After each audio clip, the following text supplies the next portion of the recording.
Thank you so much, and thank you for your interest in sharing your interest in the topic that usually doesn't come to mind when you are starting coaching Agile teams. So you think that you have a team, possibly it's still a waterfall one, you want to make a major Agile transformation, or you want to start a new Agile project, it doesn't matter.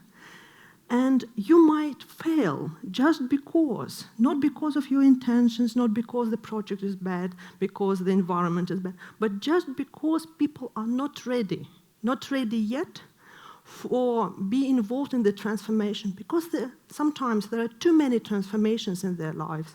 Possibly their previous project was too stressful, and they need to restore their energy, they need to restore their brains. My name is Anna Obukhova, and I'm an Agile Coach in Scrum Track. This is an Agile consultancy in Russia. And I'm in Agile, so I'm happy to have an Agile mindset that is initially ingrained, so I didn't have a chance to change my mindset, and I think it's really, really good. And then I moved, in 2004, I was in a Agile team, first XP, then Scrum. Then I went to be a Scrum Master, Program Project Portfolio Manager. And I have several colleagues here. And about a year ago, I moved from being it was global Agile Portfolio Delivery Manager for a department of about 60 teams in 14 locations. So my experience is with quite large-scale things. But what's, I think, more important is the way, in terms of education, I'm initially a biologist. To be more precise, I'm an embryologist, so I know everything how to make children. Theoretically,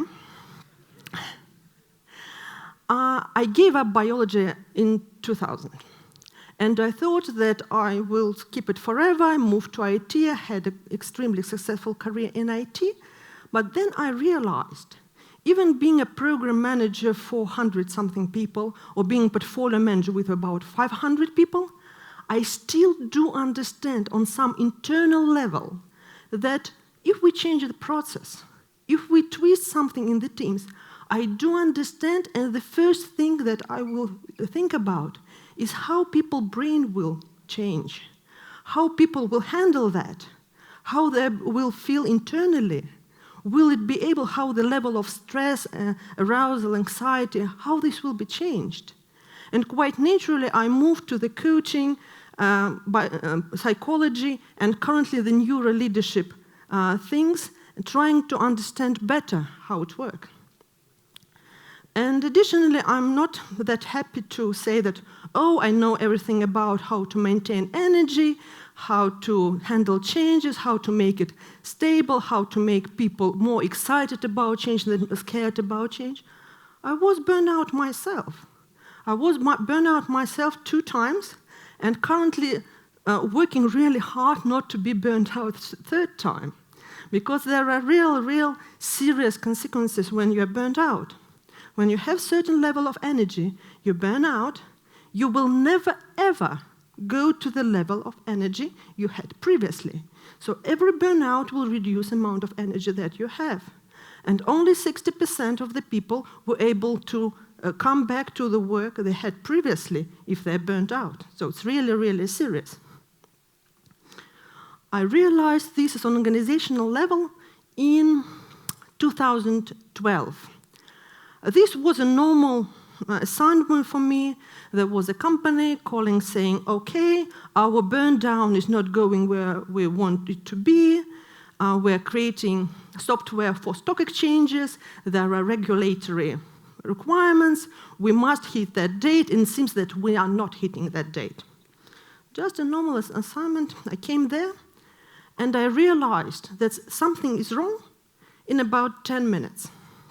The first person I saw was an architect, the chief architect for the company, and you can see him like he is made from glass. He is moving like a robot. He practically doesn't have facial expression.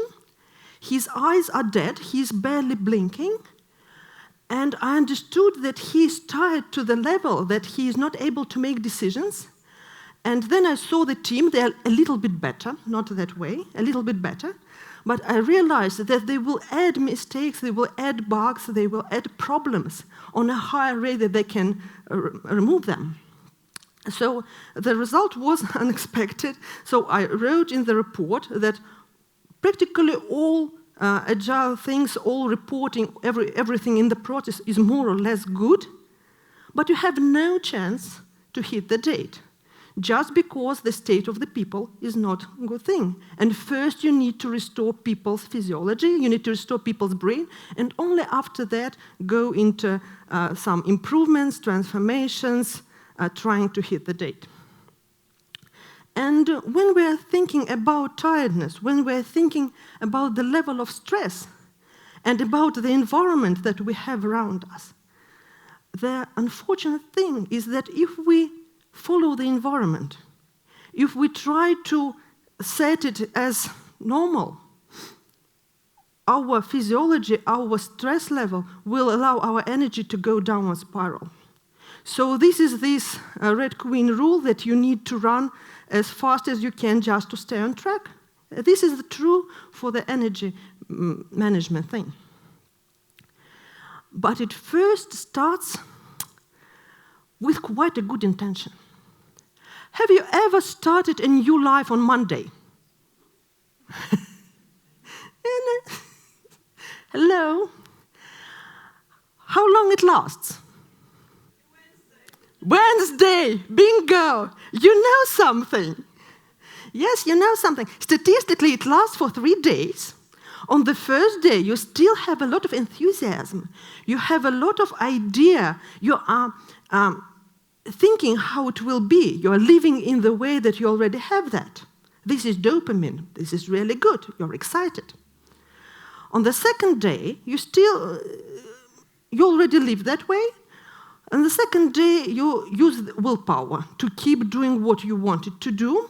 It's not that exciting, but you feel good about yourself that you have this willpower and try to do that. On the third day, it's raining. The coach is too good. I don't feel well. I don't go for a jog at 5 a.m. Body starts thinking and doesn't want to do what you intended to do. And why this happens? Because, as we know, the backlog. If we put something on the top of the backlog, if we have the fixed date, so we move something out of this, the normal thing. People don't do that. They just put something on top of what they have, put on top of what they have. And very close, in 3 days, people will hit what can be called the first stage of the burnout. And it starts with overtaxing. It means that it's a very funny thing, because it's easy to concentrate on the things you better be not concentrating on.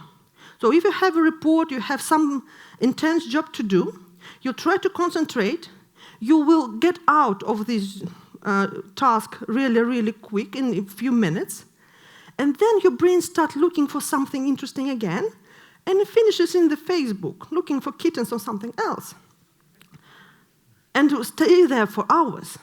And if your brain finds something interesting and rewarding, immediately rewarding, very quick reward, your brain will stay there for hours, and it takes a huge amount of willpower to get out of that. People call it procrastinating. No, it's neurological stickness, how it's called. So what we call procrastinating. In about 2 weeks, people go to the level of emotional and physical exhaustion that feels like a brain fog, that feels like you were drinking yesterday and didn't sleep, and in reality, you slept and didn't drink. And people start understanding that, okay, our intentions were great. We thought that it will be a great project. It will be a great program that we will start. It will be a great change. People start understanding, oh, I thought that I'm Superman or I'm Superwoman. And it's not that true. people start being guilty, and people start hiding this fact. And sometimes on the second stage of burnout, we feel and see these people as even overworking. So because their productivity is decreased, they need more time to complete the same thing. They do not admit that they have decreased productivity, and they stay longer hours. And there is another very interesting thing. Because people don't feel as good as on the first stage, there is no arousal, there is no excitement, people want to feel this excitement again. And when I'm working as a life coach with burnout clients, sometimes there are so many things on your plate. Reduce something.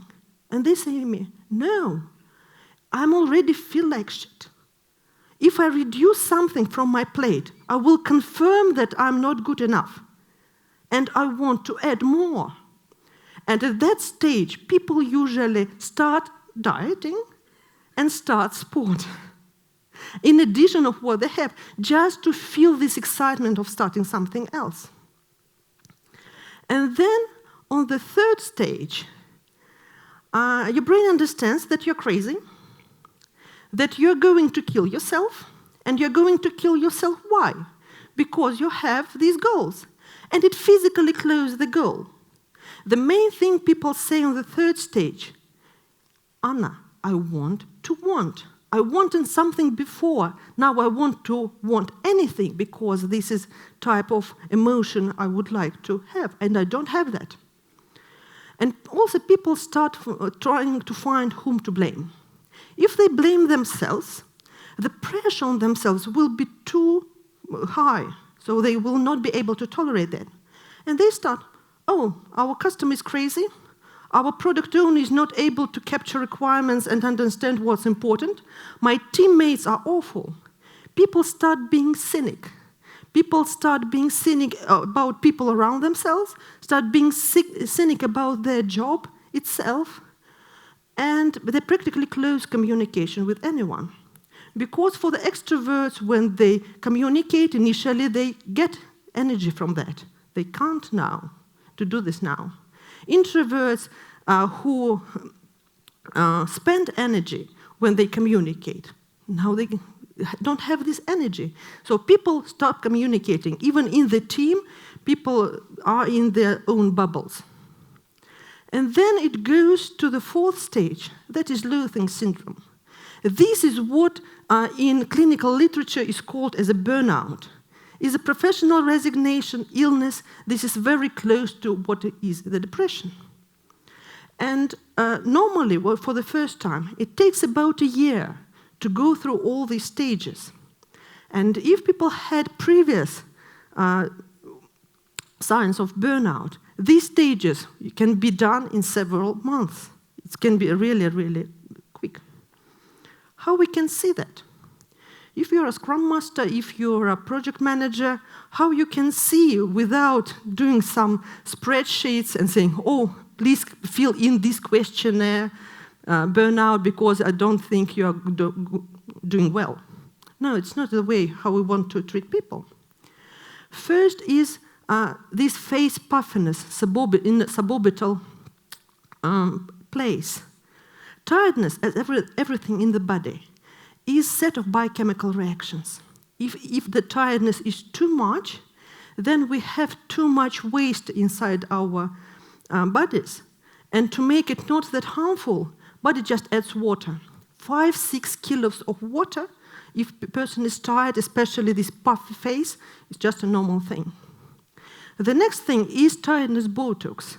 As I described the guy who met me at this team that I described initially, these glass eyes, practically no movement, and when women put Botox around their eyes, they have practically the same effect. Women try to look nicer because there are not so many wrinkles, but what they get, they just look tired. The next thing is bruises. People start hitting corners, losing keys, dropping their phones, because the coordination is impacted as well. And the next thing is when initial pressure happens. So there is a deadline, there is an exam or something. When the pressure is relieved, person got sick. Just because willpower, tiredness, and immune system are working on the same structure, and they all impact each other. If you use your willpower too much, your immune system will go low, and you will be sick. And if you Google tiredness and burnout in Google, sometimes there are really nice 20-year-old girls saying like, oh, over the laptop, really nice, like not tired. No, unfortunately. Tiredness is as this guy in the middle. It's ugly. It's puffy face, it's dead eyes, it's poor coordination, there is no sexuality at all, there is no proper brain functions at all. Tiredness and burnout are really, really ugly things.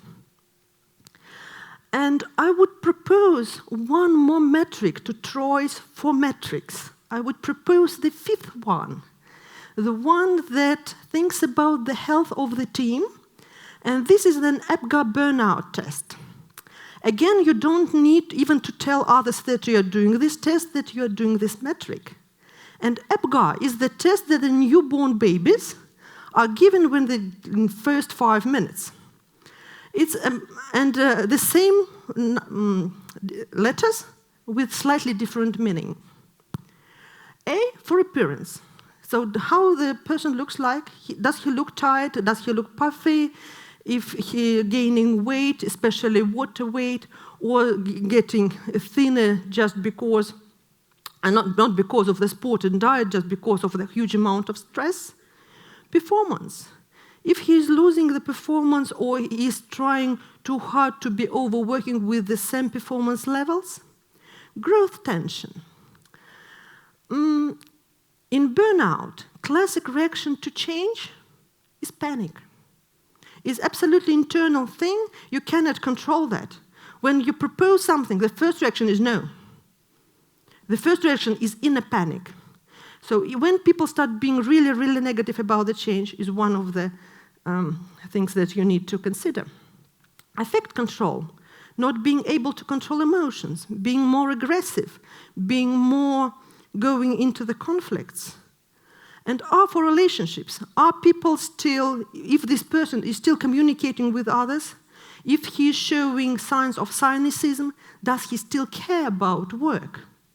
And for each of these ones, you can set 0 points if you see significant problems, 1 point if you see problems but you think they're not still significant, and 2 is all fine. And in the same way as babies, 0 to 4, I think that on organizational level, we will not be able to deal with this type of people, so they need a psychotherapist, they need a burnout clinic or something like that.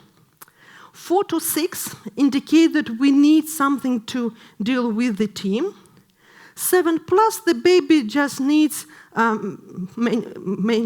general routine and that's it. For Agile team, I will suggest 8 plus. As we have very high expectations of what Agile teams do.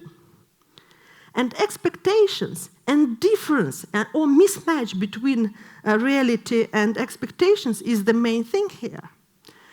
And Agile is in danger zone. Initially, we had boring project, we had awful manager, we had crazy customers. Now we are moving to Agile. We don't have managers. We have no project, no estimates. The team will be there will be trust in the team. Everything will be wonderful. We will talk to our customers immediately. No way. It will be the same people. It will be slightly different process. It will take some time to improve that. But we have very high expectations about ourselves and what's happening. And what's usually happening? When we as Agile coaches, we come in the company and top management says that we want an Agile transformation or we want to set this large program and run it in an Agile way. Sometimes we just say no. Please, first, before we are able to do this transformation, because current level of the people, their effect control, they will say no, they will sabotage everything that you're trying to do because their energy level is not enough. We start an Agile energy phase. This is a 2-month program. I will not be able to describe it in full here, but a little bit of that. So 2 months, Agile energy phase. And then we are able to do a transformation. It's a time-boxed activity. And to do that, so the oxygen mask principle, to be able to move your team from the stressful burnout stage, is first you need to do it for yourself. Because you need to maintain level of energy higher than your team has to be able to add some energy for the team. And there is an interesting thing called energy contagion. If you have a really dull team, and then someone really energetic comes there, in about 15 minutes, this person will be much calmer. And these guys will have a little bit of energy. These are mirror neurons in our brain that that are important for our empathy. And they make the level of energy more or less equal in the group. So to be able to add energy to the group and avoid people from eating you, physically eating your energy, you need to be able to maintain it yourself. And one important decision that you need to make. When you see the project or program is in burnout state, you need to make first decision. Every manager needs to make first decision. Whom you are saving? Are you saving a project or are you saving people? Because it's possible to put people and for about a month or 2 and hit the deadline. But after that, you will lose the team. People will get sick or they will just leave the company.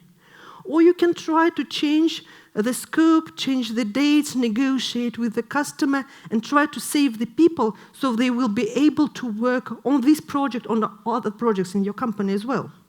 And I'm really happy that Agile by default is saving people. The next thing that you need to understand is that burnout or bore-out, I was amazed because inside the brain, boredom is defined as really high stress. Amygdala, our stress center, defines boredom as a huge stress. And this is a regional French article where they understand how the percentage of bore-out and burnout people.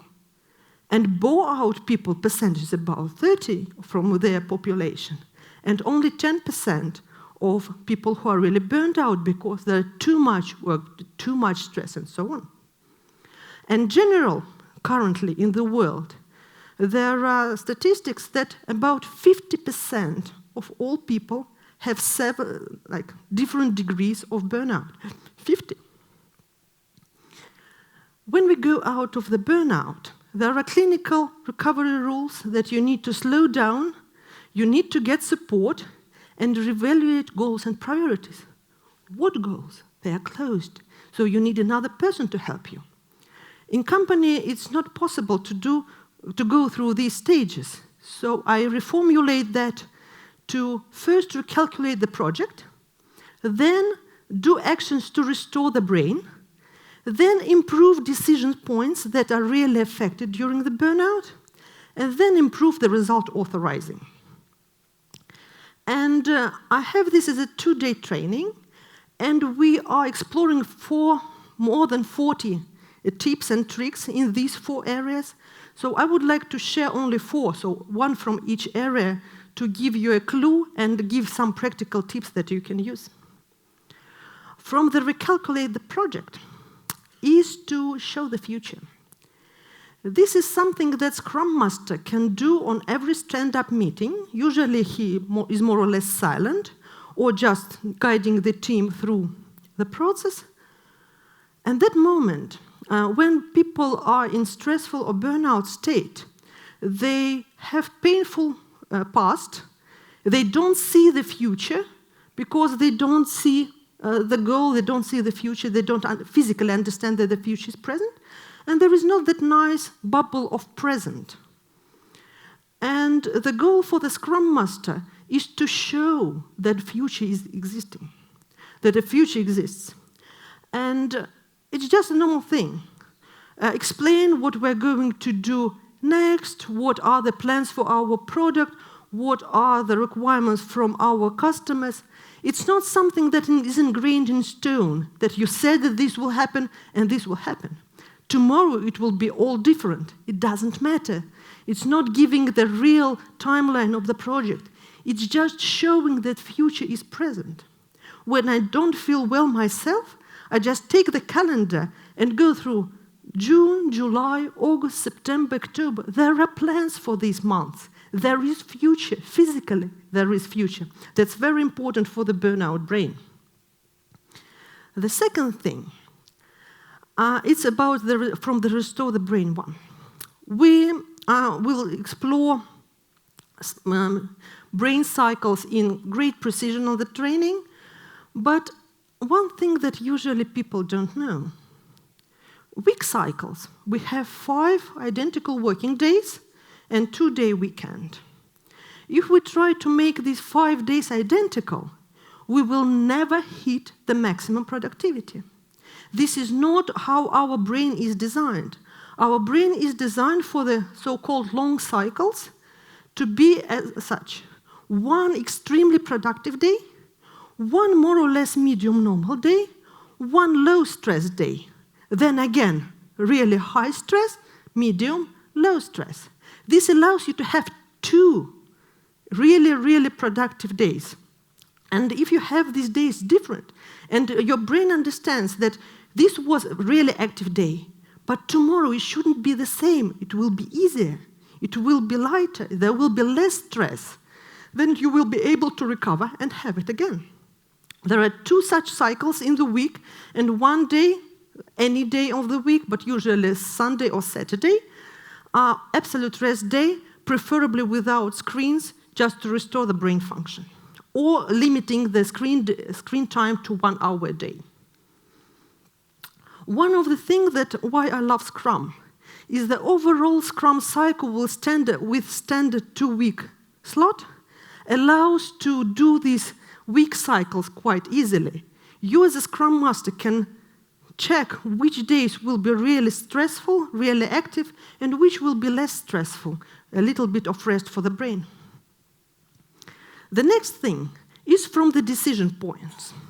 Who knows the Boyd cycle or OD loop? A few of them. Thank you. Boyd is an American strategist, and his cycle was created to win the battles. And it's quite simple, so you first gather the data from the outside world, then you analyze this data, then you understand and prioritize and how to make it, what need to be made first, and then action.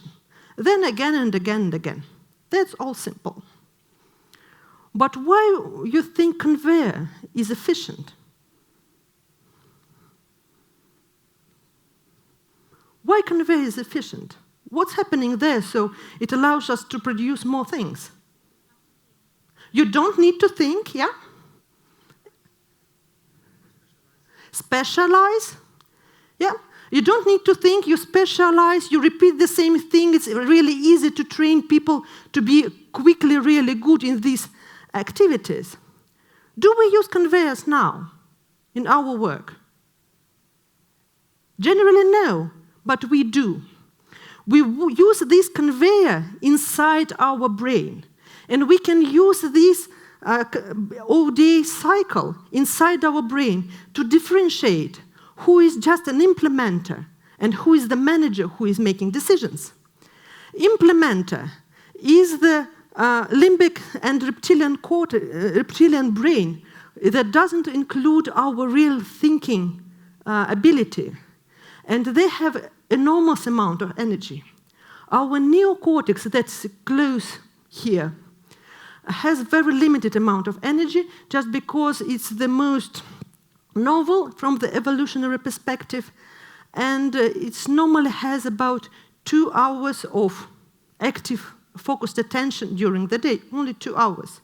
Everything else is produced using our habits, our unconscious things, and the more we use our subcortical, not prefrontal cortex, activities, so the more we have our energy in our brain.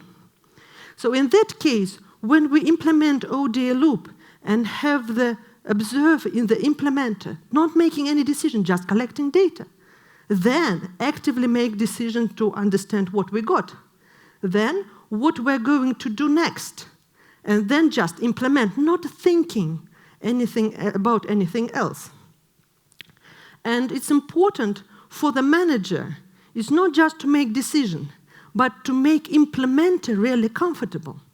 And in that case, we need to formulate our tasks in the way that we are in our control zone.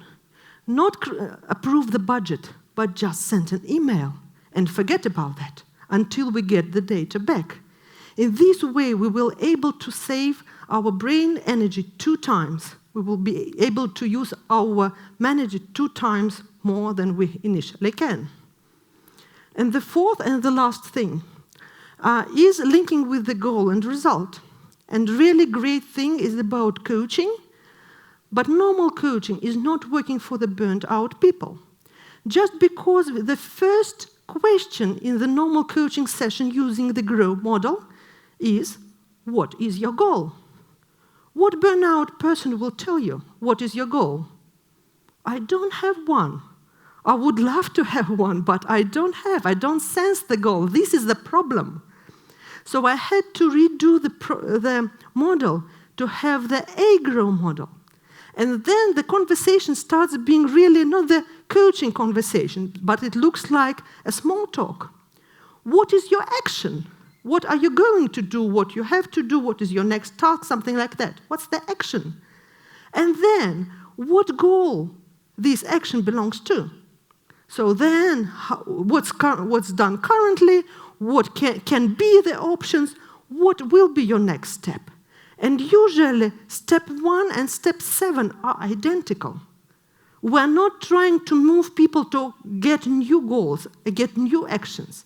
We just need to link what they're currently doing with their goals and relieve this huge tension and huge problem of not having a goal.